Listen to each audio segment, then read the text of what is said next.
We just did it! We changed our city life for a 2,600-mile survival trek through pure, untamed wilderness. We set up our RV in Vancouver with just one mission, to reach Whitehorse, a town in the heart of the legendary Yukon.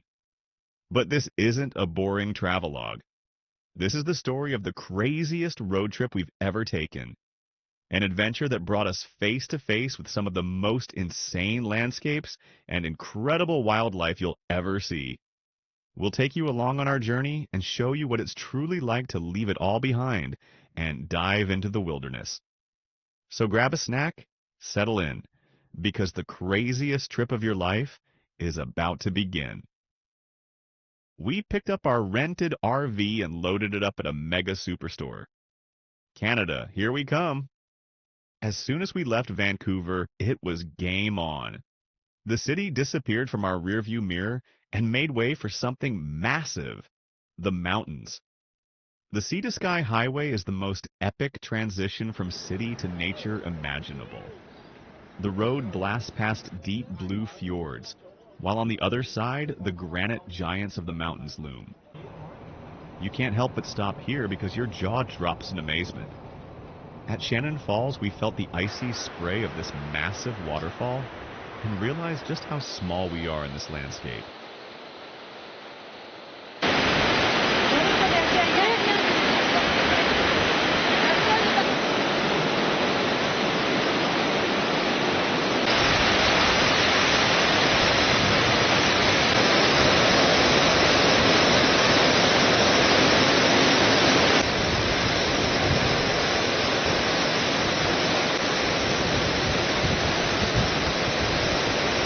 After admiring Shannon Falls, we drove north.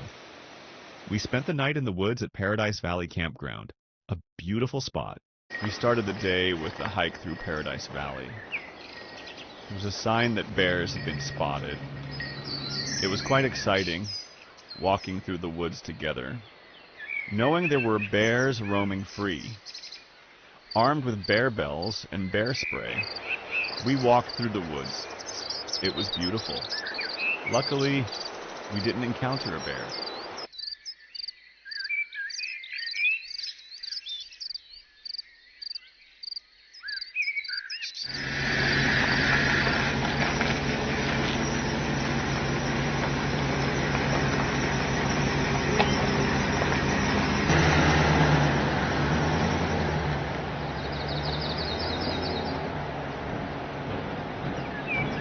Tantalus Provincial Park offered amazing views again. We regularly parked the camper along the side of the road and just sat and enjoyed the view. We took the short hike to Brandywine Falls.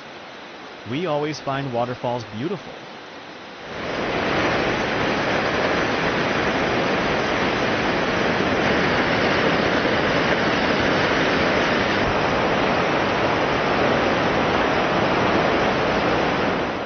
Before Whistler, we turned left towards the old Olympic Village. We didn't reach the village, but on that road was our lucky day. On the way to the Olympic Village, we saw 3 bears wandering along the road, leisurely feeding. Impressive, beautiful animals, and seeing them up close.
Whistler, we wanted to hike a trail, but unfortunately that didn't happen. There was still a bit too much snow, and unfortunately, we hadn't packed our ski gear. So we decided to explore Whistler Village.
At the end of the day, we went to a beautiful campground at the foot of Nairn Falls. Those waterfalls were impressive.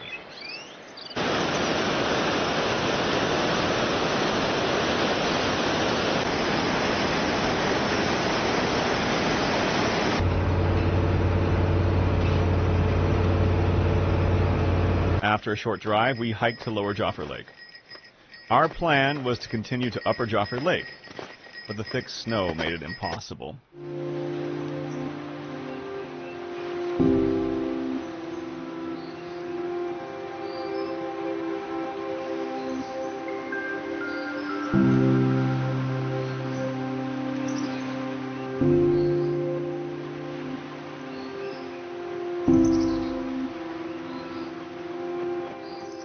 An avalanche blocked the road at Duffy Lake. The road was quickly cleared. This resulted in beautiful pictures of the snow and logs in the lake.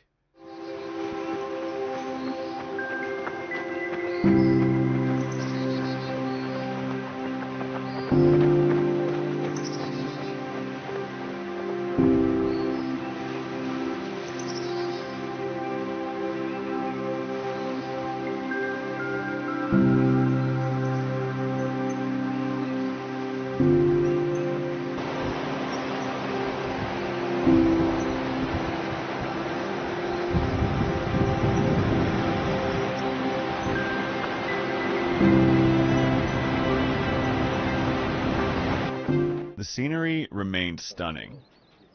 See, for example, Sutton Lake.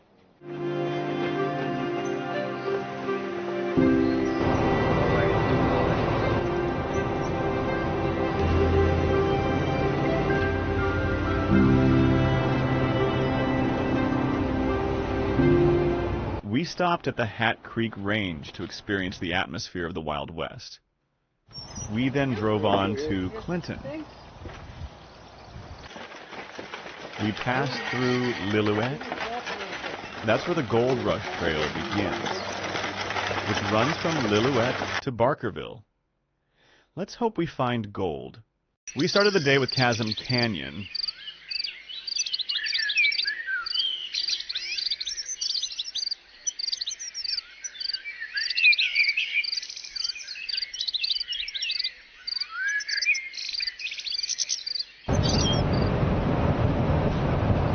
We had a picnic at Lac La Hache.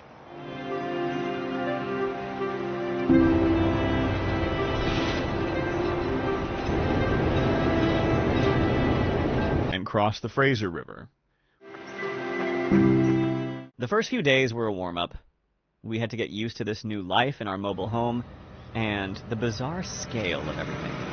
The trees grew taller, the rivers wider, the stillness deeper, and then you realize for the next few weeks, you'll be completely dependent on your camper and your supplies, a full tank of fuel, enough food, and a maddening urge for adventure.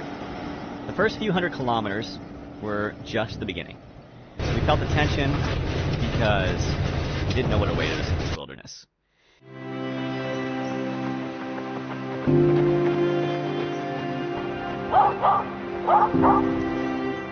We ended the day at a truly beautiful campground near McLeese Lake.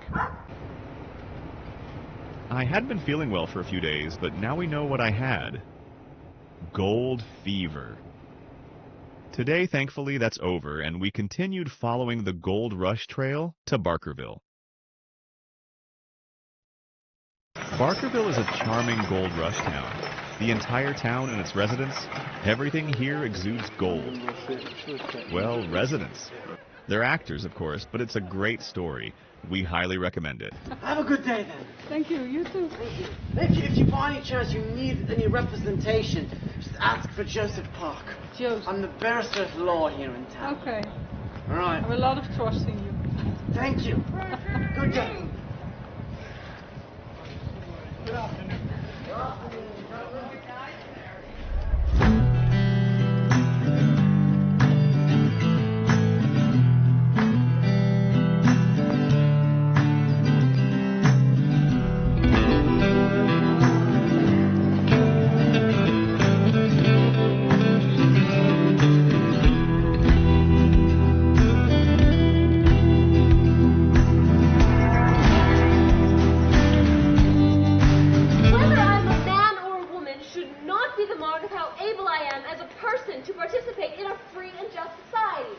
No, I suppose not. All right. Hi. I own a mine here in town and I'm looking for investors. Yes. Yeah. So You have spent a lot of money, so... Oh, no, well, only if you choose to invest, and there's absolutely no obligation. However, over on the bank side of Williams Creek, that is where my mine is located, Mr. Mason, please. Thank you. Be very careful with this. Yes. Over on the bank side of Williams Creek, you will see a great big Cornish water wheel. Okay. And at 2:30, myself and my chief engineer, we're going to tell you how the water wheel works. We're going to get it going. We might even find a bit of gold. Okay, I hope so. If you're still Do you in town, accept visa? absolutely. Okay. Then we're coming. Beautiful. Well, Okay. we'll see you then at 2:30. Okay. Enjoy your day. Bye-bye. Whereabouts are you people From the Netherlands. from? The Netherlands. You've come a long ways looking for gold, haven't you? Yeah, have you found any yet? Not so much, yeah. Well, you know, it just so happens that at 2:30 today, there's a large water wheel over on Williams Creek, and myself and Miss Playfair, the mines already met her. Oh, and she invited you by Yes. at 2:30. Oh, good. Well, Okay. Feel free to attend. Okay. And by all means, take care of get there a little early. We're expecting quite a number of people, and I'd hate to see well-moneyed folks like yourselves having to stand while the triflers took up the seats. Okay. All right? Okay. Thanks. We'll see you. We'll see you. Bye-bye. Bye-bye.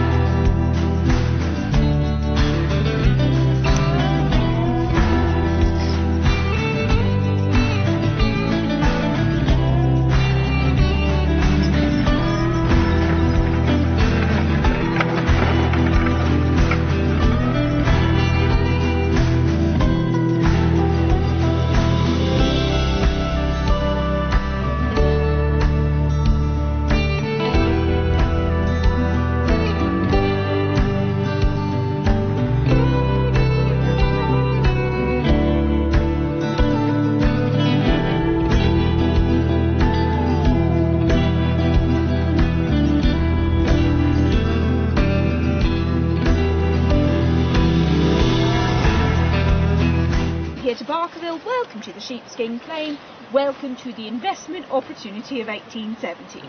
Playfair, I am the owner, the sole proprietor of the Sheepskin Mining Claim. This gentleman standing next to me is my most capable chief engineer, Daniel Grimsby. Now, I would love to say what you are looking at is the very latest in gold mining technology in this fine year of 1870. Leverite. Leverite? Uh-huh. Where did you find it? Found it right here on your claim. You found Leverite on my claim. That's what I'm trying to tell you. Is that a good thing? You better believe it's a good thing. A big round of applause, everybody. We're out on the claim. The circular motion of the drive wheel, up and down motion of the eccentric arm. teeter-totter motion of the warping beam. We've got the up and down motion of our drive beam powering the pump. Here comes the water. Well done, Mr. Grimsby, you've been working all night. I'll fix the pump. Lovely! Woohoo! Right, when you're ready, Mr. Grimsby, let's bring up that bucket.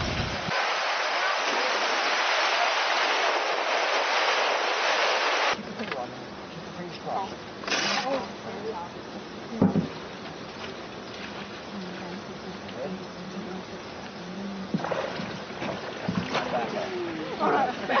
Tell me, Mr. Grimsby, is she lucky?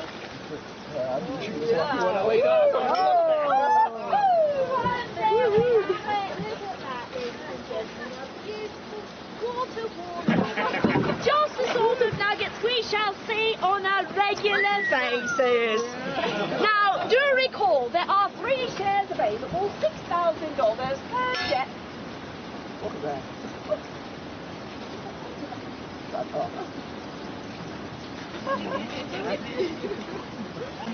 Yes.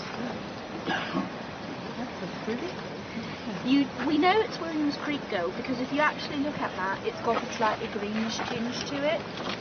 Williams Creek has a lot of copper, and that is why our gold is very green.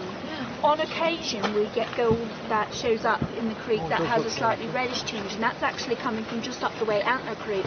They've got a lot of iron in the Antler area, and it makes their gold very, very red.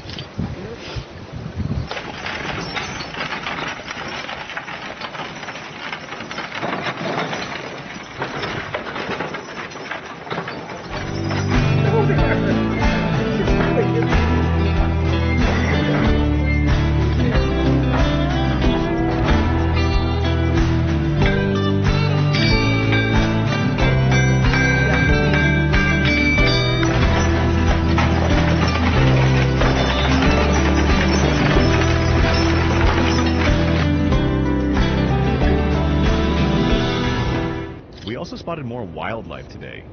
On the way from Barkerville to 10 Mile Lake, we encountered a coyote, marmots, a deer, and again, a bear.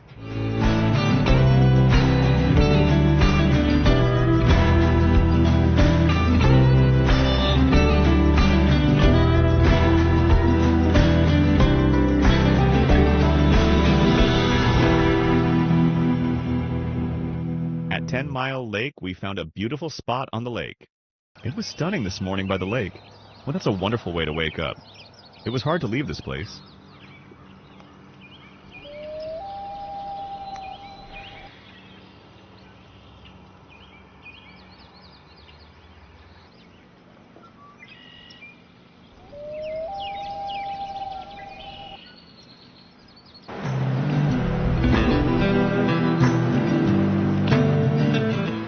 Finally, we left. We drove via Quesnel to Pinnacle Provincial Park, where we took a short hike and admired the Hodu.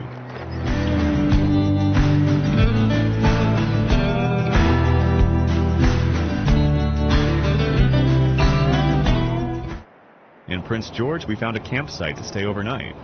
It wasn't a great spot. We prefer to be off-grid somewhere in nature. The gold fever seems to be contagious. Marya is now coughing and sputtering. That at least keeps the bears away so we could take a 2-hour walk in the forest of the world, looking for moose and beavers. According to the locals, we had a good chance. Unfortunately, we only got to see a squirrel and a snake.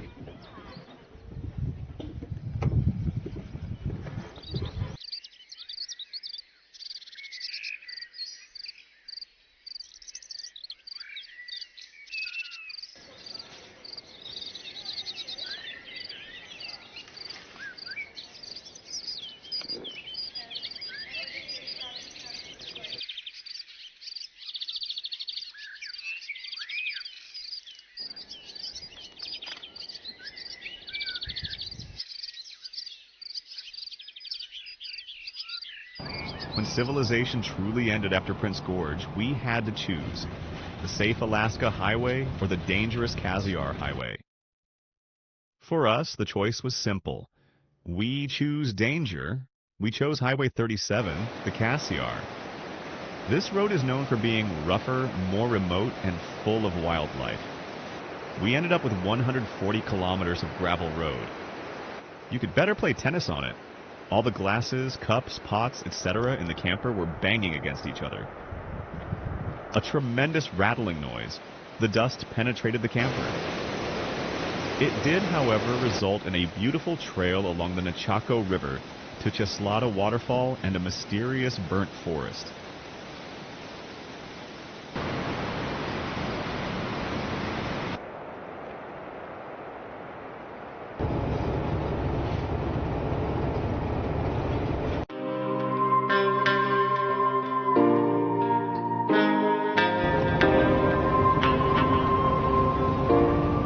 We took a ferry trip across Francois Lake, a beautiful view of the lake.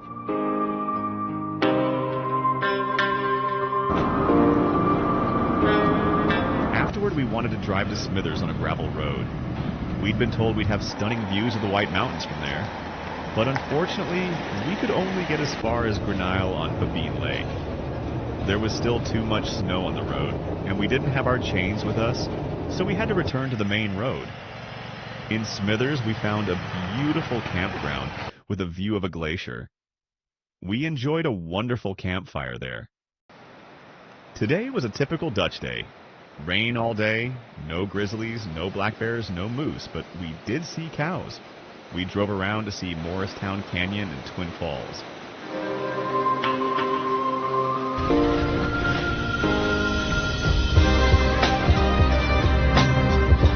There was too much snow for the camper again, so we had to hike an extra bit in the snow.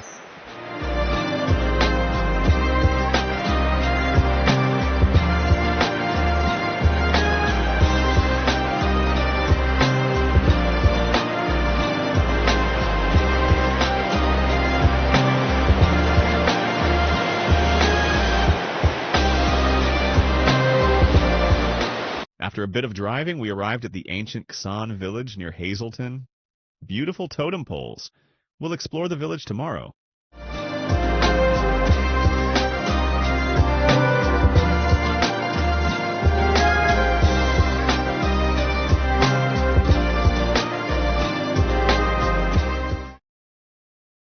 This morning we saw even more totem poles in Xan village.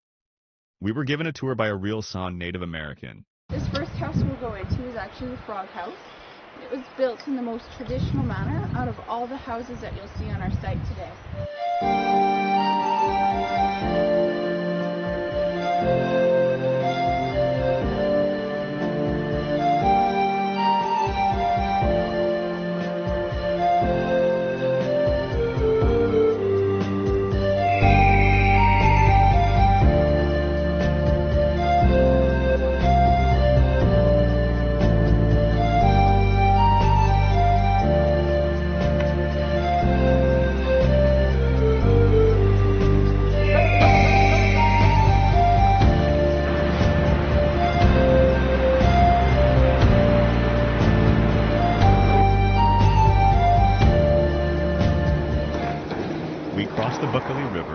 Dumped our black and gray water, and saw even more totem poles in Katwanga.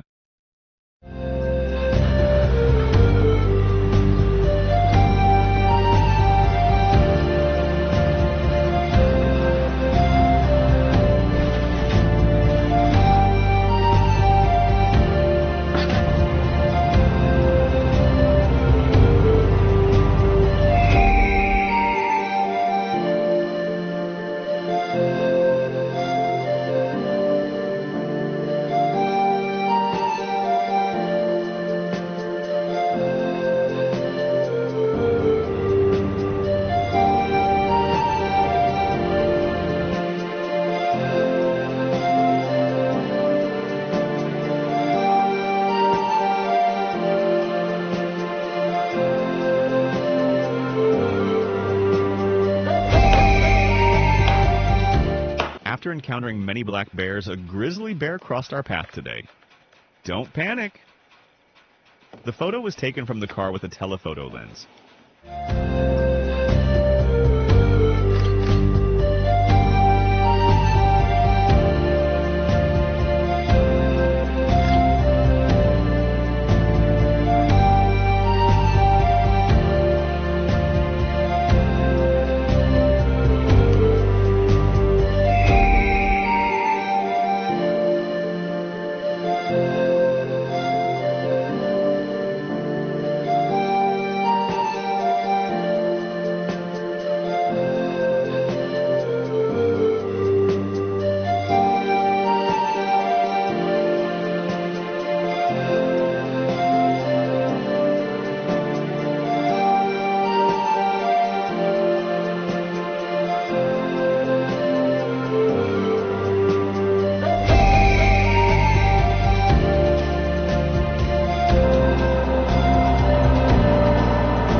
spent the night at a campground near Maziadin Lake, run by a grizzly mother with 2 cubs. Luckily, we didn't encounter one.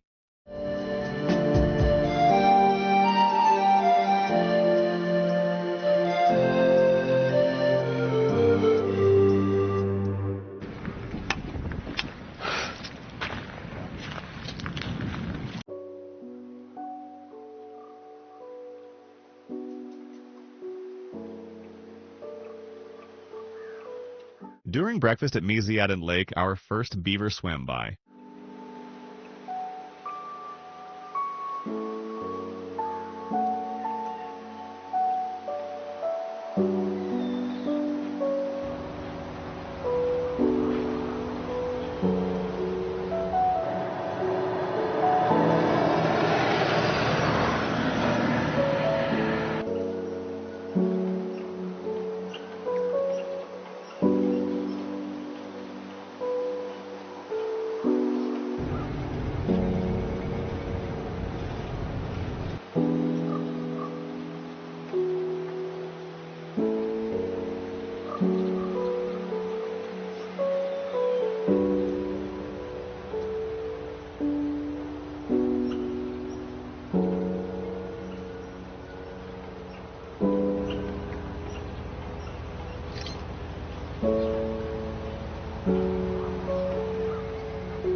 We reached Bear Glacier via a beautiful road and a 300-meter high pass.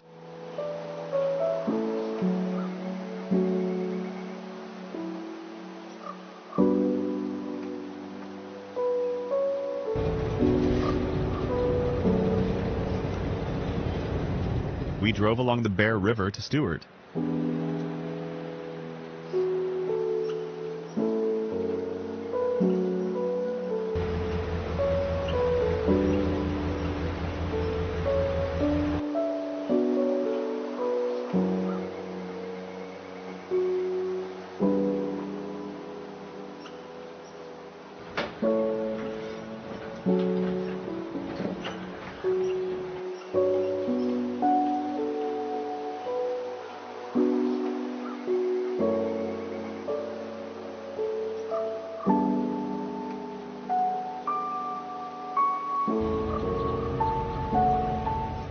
At Hyder, we crossed the border into Alaska and took a short walk at the Fish Creek Wildlife Observation Site.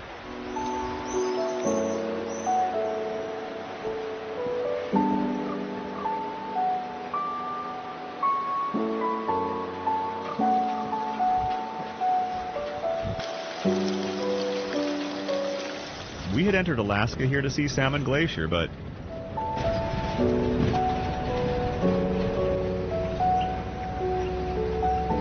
unfortunately, the road was closed 5 miles before the glacier due to avalanche danger.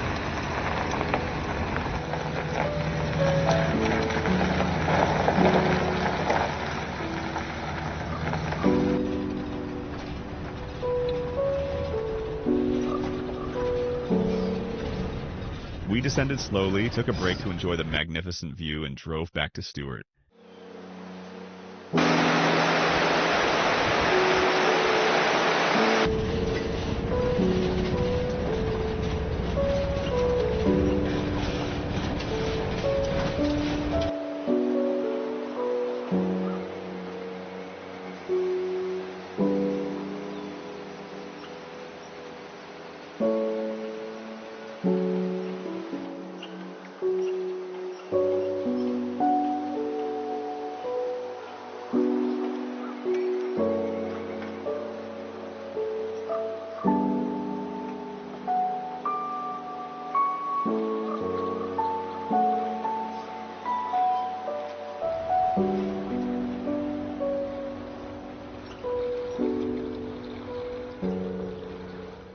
In Stewart, we found a spot at Stewart RV Park with breathtaking views of the surrounding mountains.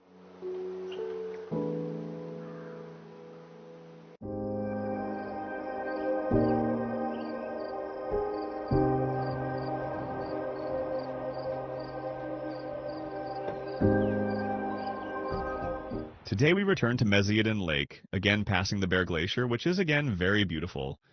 A glacier still hasn't bored us.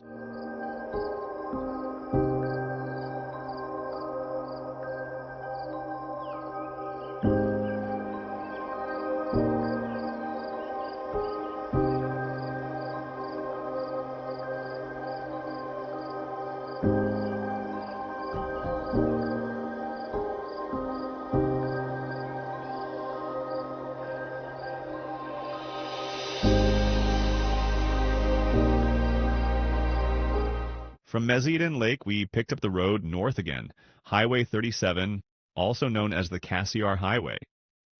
The Cassiar Highway isn't a highway. It's a complete challenge. The asphalt is sometimes bad, and then you're suddenly driving for miles on gravel. There's literally nothing here, so you have to be smart.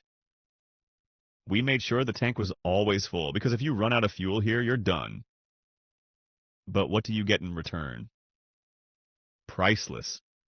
The road cuts through landscapes that get crazier by the hour. Dense forests, vast valleys, and mountains with massive glaciers on their peaks. We saw a few bears on the road, but thankfully they were only in the flesh.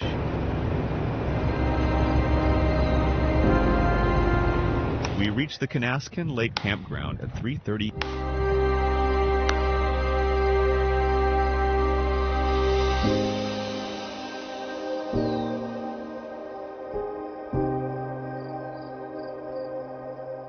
Very early this time, so we were able to find a nice spot by the lake.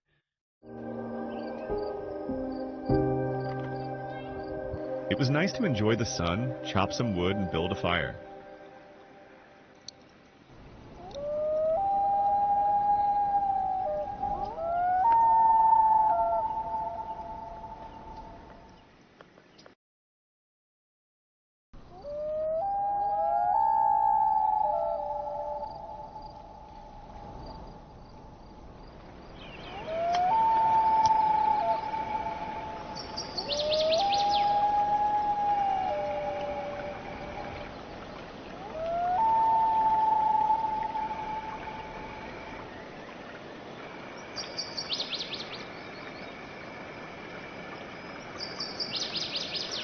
From Canaskin Lake, we followed Highway 37 further north. Little choice, though, as there are no other roads here.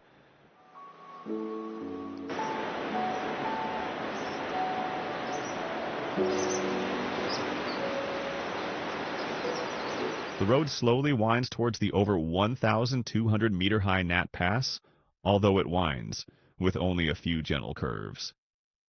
Despite the truly stunning scenery with forests, lakes, snow-capped peaks, and the occasional bear along the road, the drive is tiring.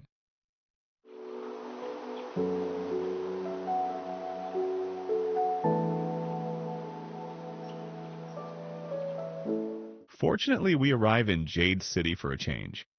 We can't miss this town, which grew from the Jade Mine 80 kilometers, 50 miles, deep in the backcountry. Jade City has a gas station, 2 souvenir shops, and 3 houses. A village with a few residents where 92% of all jade in the world comes from. We saw huge boulders of pure jade there, a truly bizarre interruption of the endless nature.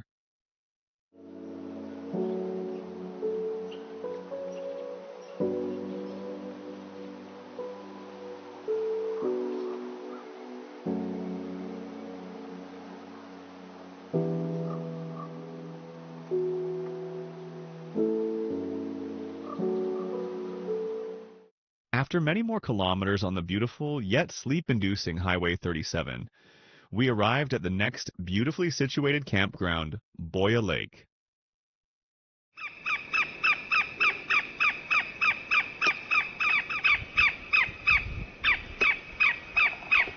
Here we managed to snag a spot on the lake as well. 2 short trails, including one to a beaver dam, provided some exercise.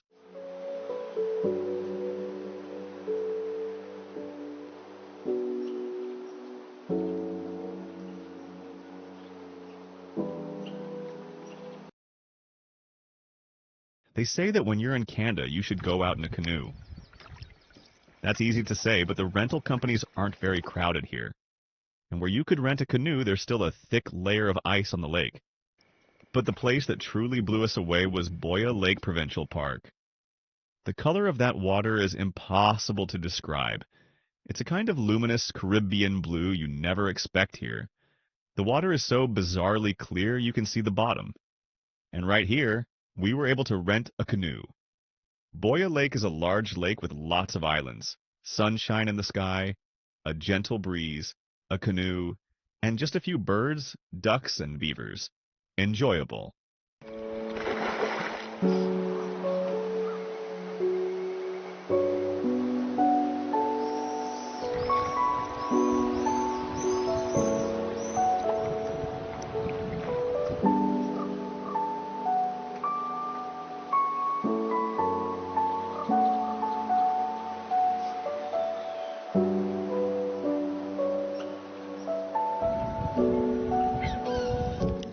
We drove most of the last 100 kilometers on Highway 37 through a burned-out forest, which is impressive for a while, but you soon long for the green trees again. Our first stop in the Yukon was Watson Lake, home to the most unique attraction in the world, the Signpost Forest. It began in 1942 with one American soldier who placed a sign to his hometown. Now there are over 80,000 signs from all over the world.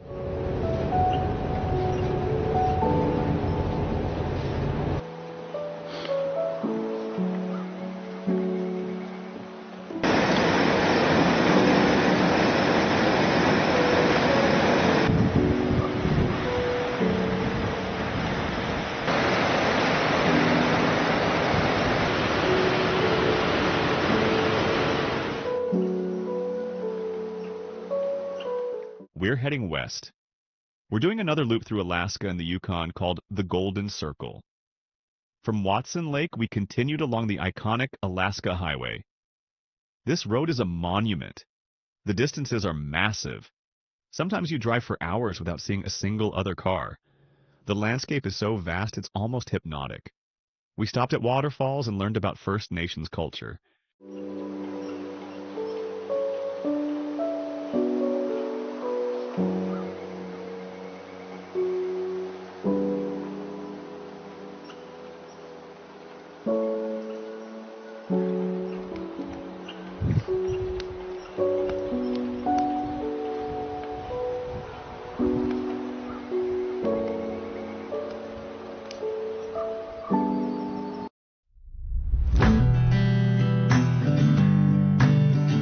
In this video, we start an historic Carcross in the Canadian Yukon Territory, once a hub for gold prospectors. We hiked through the desert. Well, desert? It's nothing more than a large sandbox.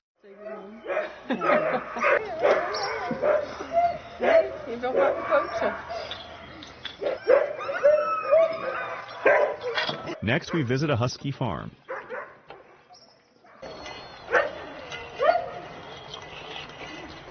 And we have to swing through, we jump in. Ready?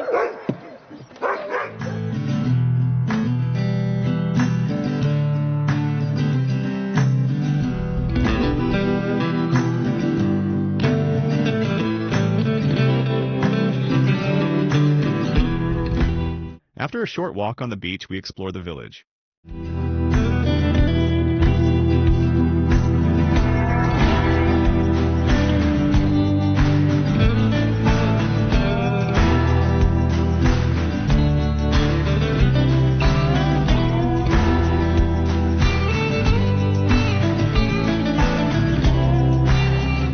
About 115 years ago, tens of thousands of people made their way from Skagway over a pass of about 1,000 meters to Carcross to search for gold in Washington City, the Klondike Gold Rush. We follow their trail along the Klondike Highway toward Alaska. Soon the road climbs and the landscape becomes dramatic.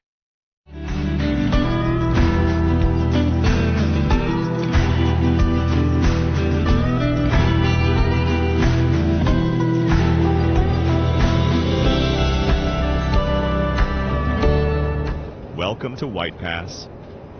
As we ascend, you'll see deep valleys and waterfalls. It's hard to imagine prospectors walking here on foot. The pass was nicknamed the Dead Horse Trail because more than 3,000 horses perished there. The landscape changes from forest to barren rocks.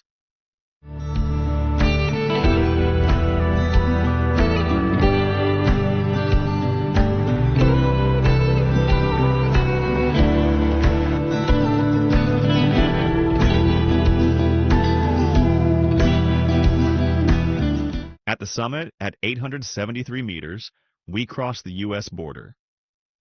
The gold prospectors did this on foot. There was no road yet. With the camper van, it wasn't a struggle, just pure enjoyment.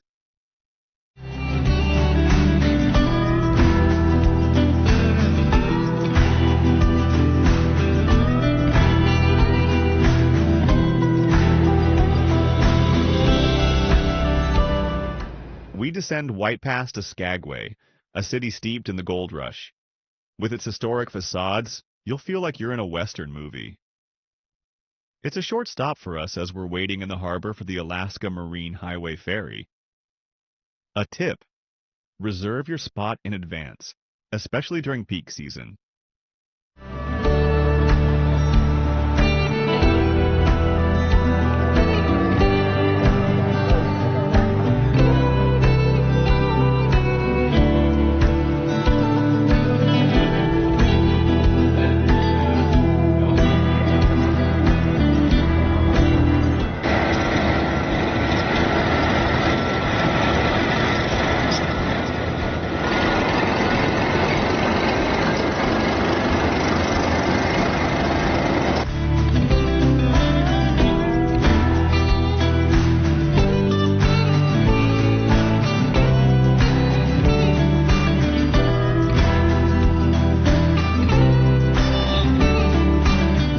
The hour-long crossing to Haines goes through the Lynn Canal, one of the deepest fjords in North America. The views of steep cliffs and hanging glaciers are phenomenal.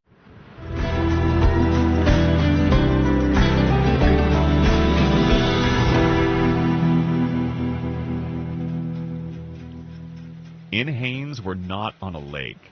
Campground Ocean View speaks for itself. From Haines, we drive north along the Haines Highway, back into Canada. This road takes us along the edge of Kluane National Park.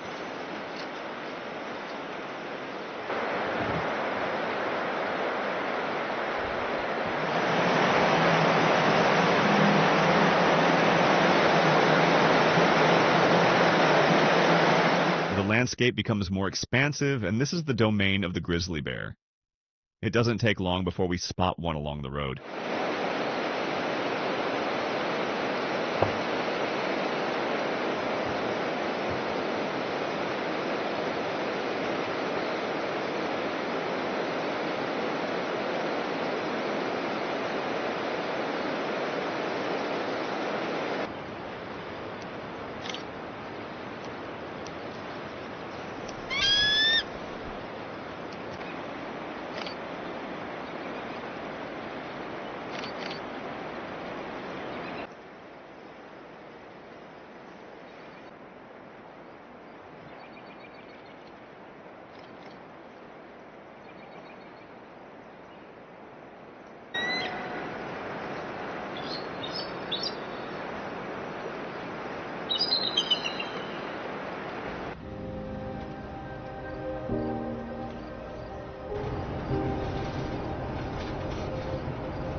It was very cloudy today with occasional drizzles.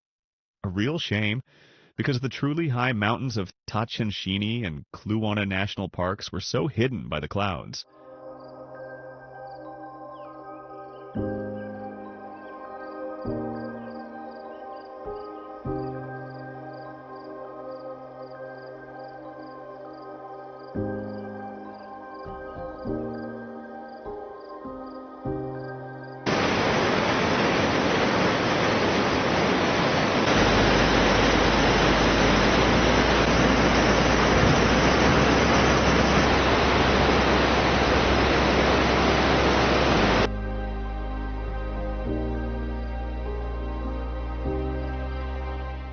real highlights of the day were the grizzly in the river and a fishing eagle that landed in the tree in front of us.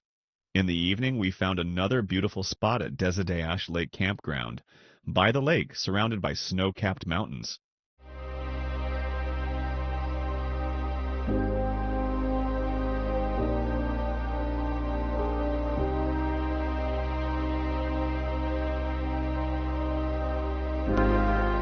This morning it was really cold.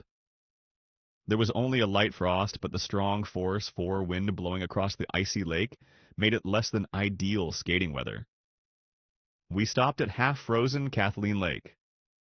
Kluane is a park of superlatives. It boasts Canada's highest mountain, Mount Logan, and the largest ice field outside the polar regions. It's no wonder it's a UNESCO World Heritage Site.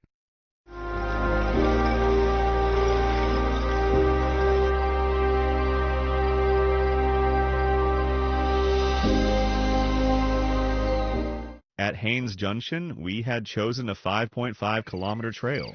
The route went partly through the forest and along a river. An information sign warned us to be quiet to spot wildlife.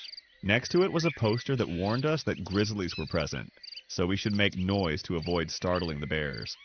So a dilemma, quiet or not?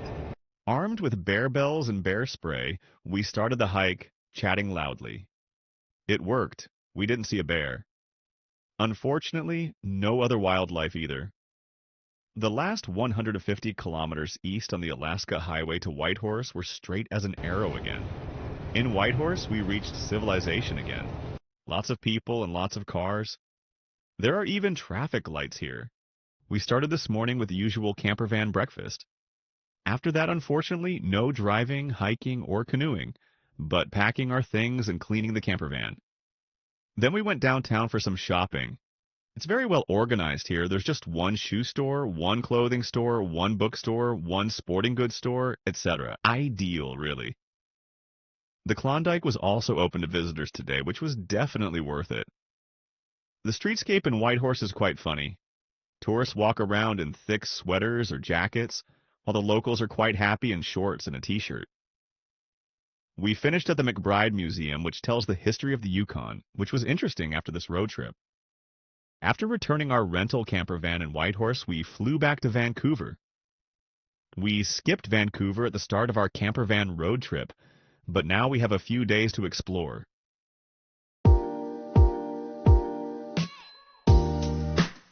This morning, we took the SkyTrain to downtown Vancouver.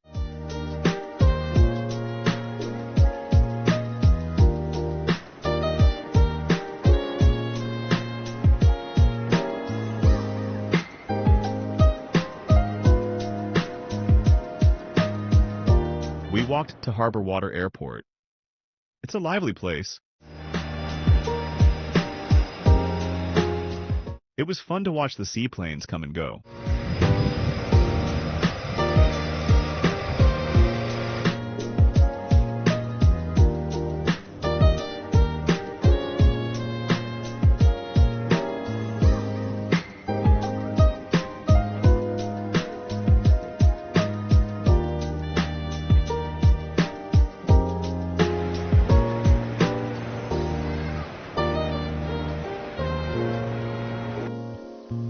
We walked via the Olympic Torch to Gastown, the oldest part of Vancouver. With its cobblestone streets and Victorian buildings, it truly feels like a film set.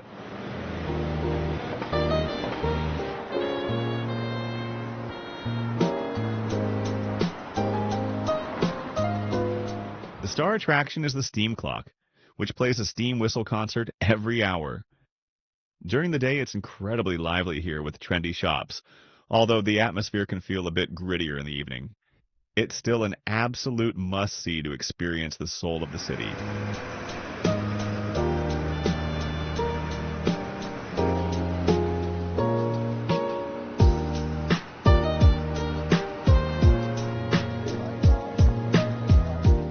And that certainly applies to Chinatown.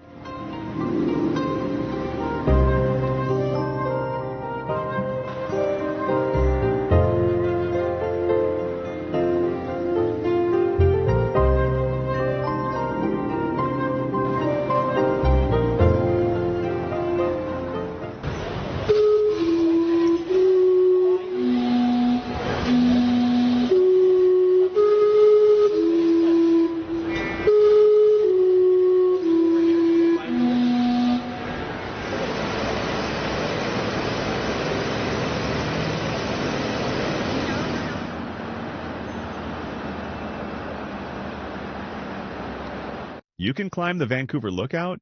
It's more fun to eat or drink at the restaurant at the top of the lookout. The restaurant revolves, giving you a fantastic view of Vancouver, because they always refill your cup here. A second cup free, so to speak. You can stay.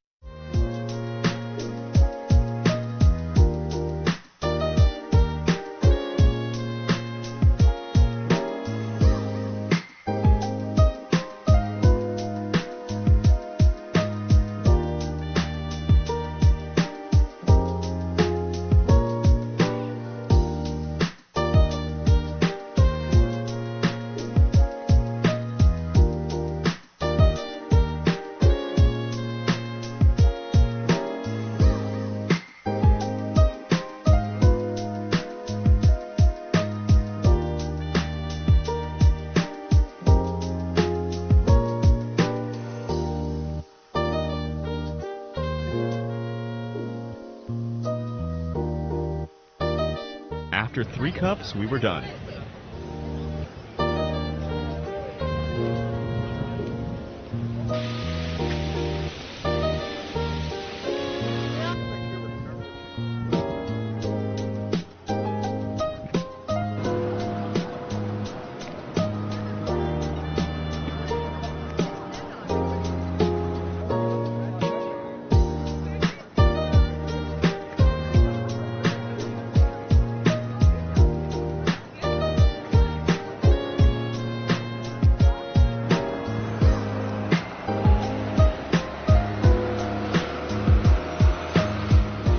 A visit to Vancouver isn't complete without Stanley Park, a nature reserve larger than Central Park in New York. With the ocean on one side and the dense forest on the other, you'll experience the unique blend of city and nature.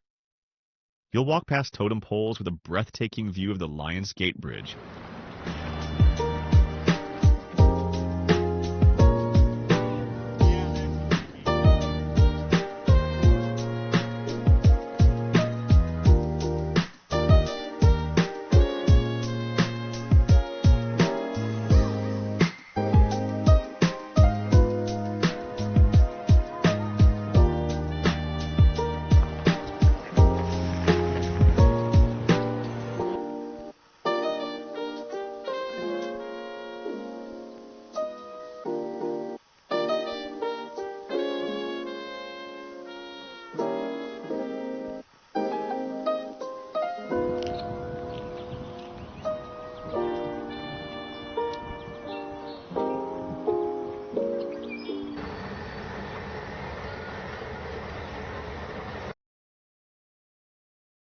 We drove to Lynn Canyon Park.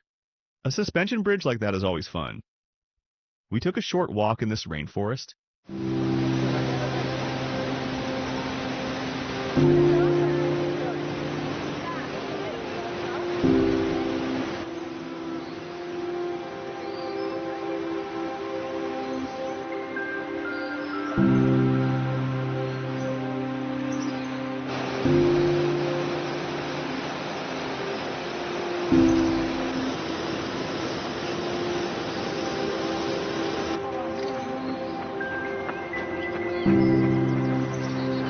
We continued to Cypress Mountain, the site of the freestyle skiing event in the 2010 Olympic Games.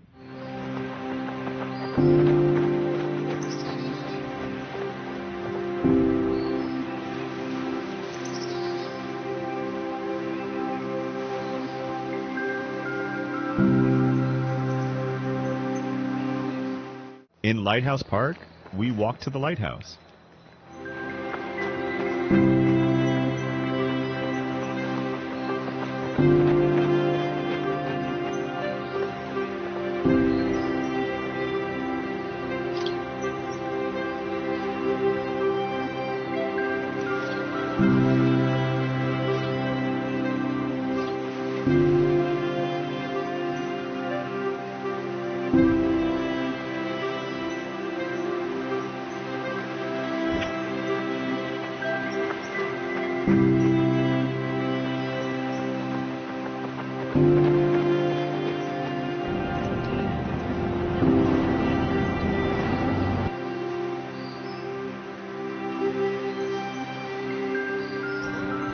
een mooi plekje. We ended the day with a walk in Burnaby Mountain Park.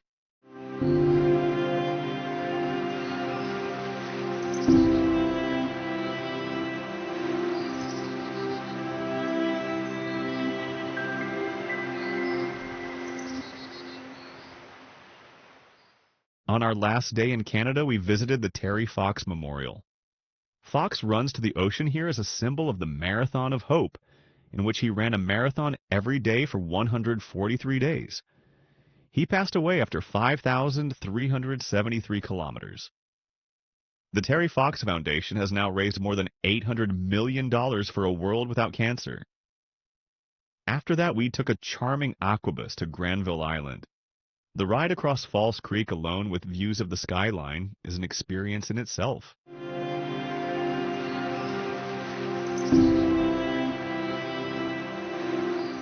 Granville Island is a foodie's paradise with the public market as a highlight.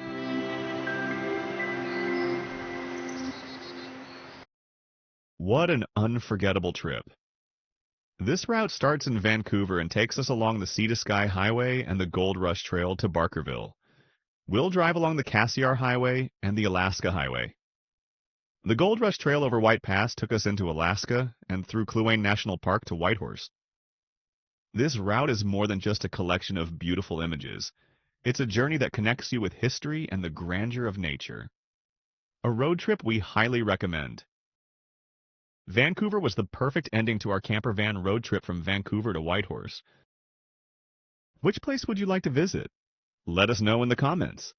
And if you love traveling as much as we do, don't forget to subscribe so you won't miss our next adventure.